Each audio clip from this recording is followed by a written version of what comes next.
وہی خلیل بھی ہے اور وہی حبیب بھی ہے، وہی طالب بھی ہے وہی مطلوب بھی ہے۔ اب بتائیے یہ سب بات سمجھ میں آئے گا اس علم سے؟ اچھا وہی عاشق بھی ہے وہی معشوق بھی ہے، مقصد وہی طالب بھی ہے وہی مطلوب بھی ہے۔ اور پھر مطلوب وہ والی مطلوب نہیں ہے، وہ مطلوب جو مقصود ہے، مقصود اور وہ پھر وہ مقصود نہیں جو مقصود عظمیٰ ہے۔ اچھا وہ تو میں نے آپ سے وہ آپ کے کہنے پہ ٹائم لے لیا، یہ میں اپنے وقت پہ ختم کروں گا۔ وجہ کیا ہے کہ میں نے اتنے دن سے کر لیا، میں نے اندازہ لگا لیا، سب کچھ دیکھ لیا۔ اصل میں کسی کو بھی میں اس میں اپنے آپ کو بھی شامل کر رہا ہوں، رسول اللہ کے ذات سے عشق وغیرہ نہیں، یہ اپنے محفل کی بات کروں۔ باقی بہت سے ایسے لوگ ہیں، جیسے آپ نے ابھی خادم حسین رضوی کا تذکرہ کس نے کیا تھا؟ ابھی ہم میں سے کسی نے کیا تھا۔ یہ خادم حسین رضوی کو کوئی بھی نہیں جانتا تھا۔ یہ لاہور کا ایک مسجد کے نا رحمۃ اللہ للعالمین مسجد کے ایک امام ہیں، جیسے آپ کے طہا مسجد کے ایک امام ہے، بس وہ طہا مسجد والے بفر زون والے جانتے ہیں، باقی کوئی نہیں جانتا ہے۔ بس ان کا بھی وہ حال تھا کہ یہ رحمۃ اللہ للعالمین مسجد کے پیش امام تھے، وہ محلے کے لوگ ان کو جانتے تھے، دیٹس آل، فنش۔ انہوں نے اپنے آپ کو بیچا، کیا کیا؟ کہاں بیچا پتہ ہے؟ بازار محمد صلی اللہ علیہ وسلم میں اپنے آپ کو بیچ دیا۔ تو یہ جب تک بکے نہیں تھے کوئی پوچھتا نہیں تھا، یہ جب تک بکے نہیں تھے۔ تم نے خرید کے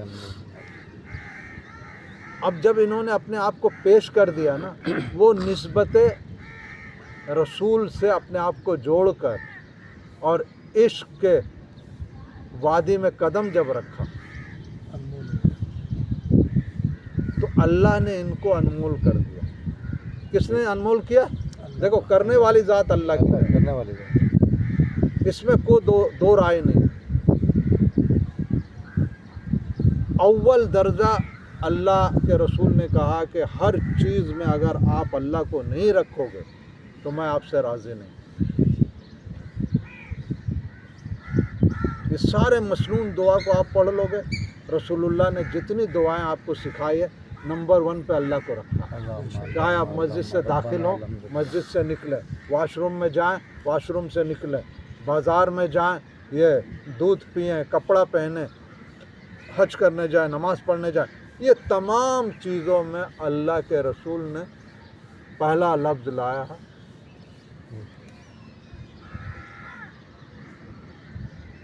اور اللہ نے ہر چیز میں رسول اللہ کو لایا۔ یہ مقصد اس کا نہیں ہے جو ہم جس دھوکے میں پڑے ہوئے ہیں نا کہ رسول اللہ کو نبوت ملی، نبی ہیں تو اللہ سے ان کی نسبت نبوت کا ہو گیا، رسول اللہ کو رسالت ملی وہ رسول ہیں تو نسبت اللہ سے ان کی یہ ہے۔ یہ تو شریعت آپ کو بتا رہی ہے۔ اللہ کا معاملہ اللہ کے رسول سے اس کا نہیں ہے، معاملہ کچھ اور ہے، معاملہ کچھ اور ہے۔ ہم لوگ بس اسی بات میں گل مک گئے، سمجھ رہے ہیں کیا؟ جو نماز نہیں پڑھ رہا تو وہ کہہ رہا اللہ غفور الرحیم ہے، اس دھوکے کے ساتھ وہ اپنی زندگی کو گزار کے چلا جا رہا۔ اچھا ہم لوگ جس میں شامل ہیں، جو نماز بھی پڑھ رہے ہیں، روزہ بھی رکھ رہے ہیں، حج بھی کر رہے ہیں، زکوٰۃ بھی دے رہے ہیں، قربانی بھی کر رہے ہیں، صدقہ خیرات بھی کر رہے ہیں، ہم اس دھوکے میں یہ کر رہے ہیں کہ ہم تو یہ بہت کچھ کر رہے ہیں تو لہٰذا او بھائی یہ صرف اللہ کا ایک حکم ہے کہ جب قربانی کا آئے گا آپ کو قربانی کرنا میرا حکم ہے، جب نماز کے اذان ہوگی آپ کو نماز پڑھنا میرا حکم ہے، اللہ نے آپ کو استعداد دیا ہے تو آپ کو حج کرنا آپ پہ یہ اللہ کا حکم ہے، زکوٰۃ دینا اللہ کا، یہ ایک اللہ کا محض حکم ہے، یہ تمام اعمال ہے، اس سے اس کا تعلق ہی نہیں ہے،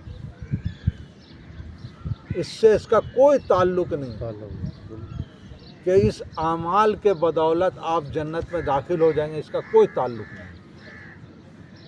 یہ اعمال آپ کا کام کہاں آئے گا پتہ ہے؟ جب آپ جنت میں چلے جائیں گے. اب جنت میں آپ کو گلشن چاہیے, طارق روڈ چاہیے, ڈیفینس چاہیے, کلپٹن چاہیے. اب یہ سکہ چلے گا.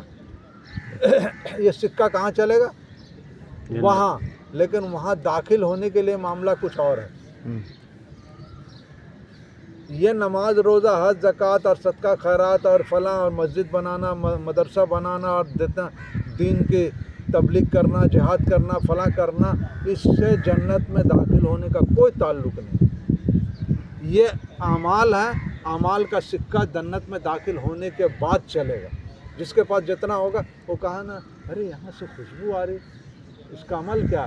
تو جواب آئے گا, تم سے ایک دفعہ زیادہ اس نے سبحان اللہ کہا. ایک دفعہ, تو ایک دفعہ میں اتنا فرق آ گیا. اب جس کے پاس جتنا اعمال ہوگا, جس کا حج 20 حج کیا تو اس کو اس حساب سے, جس نے ایک کیا اس حساب سے, جس نے تہجد بھی پڑھی, اشراق بھی پڑھی, چاش بھی پڑھی, اوابین بھی پڑھی, وہ بھی, کسی نے 5 وقت کا نماز پڑھا, یہ سب وہاں چلے گا اس وقت داخل ہونے کے بعد. او بھیا جب داخل ہو گئے تو کہانی چلے گی نا. اس داخل ہونے کے لیے کیا ہے وہ میں آپ کو بتا رہا ہوں. اب تھوڑا سا میں نے تجزیہ کر دیتا ہوں. پتہ ہے؟ اچھا یہ بتائیے, رسول اللہ نے اسی طرح مسجد نبوی میں بیٹھ کر, یہ جو واقعہ بتا رہا ہوں, مسجد قبلتین میں رسول اللہ نے کہا, عشرہ مبشرہ کا نام آپ لوگوں نے سنا ہوگا. ابو بکر جنتی, عمر جنتی, عثمان جنتی, علی جنتی, زبیر جنتی, اس طرح کر کے عبد الرحمن بن عوف, یہ سب جو 10 بندوں کا کہا ہے, تو یہ 10-12 چلے جو بھی ہو, اس سے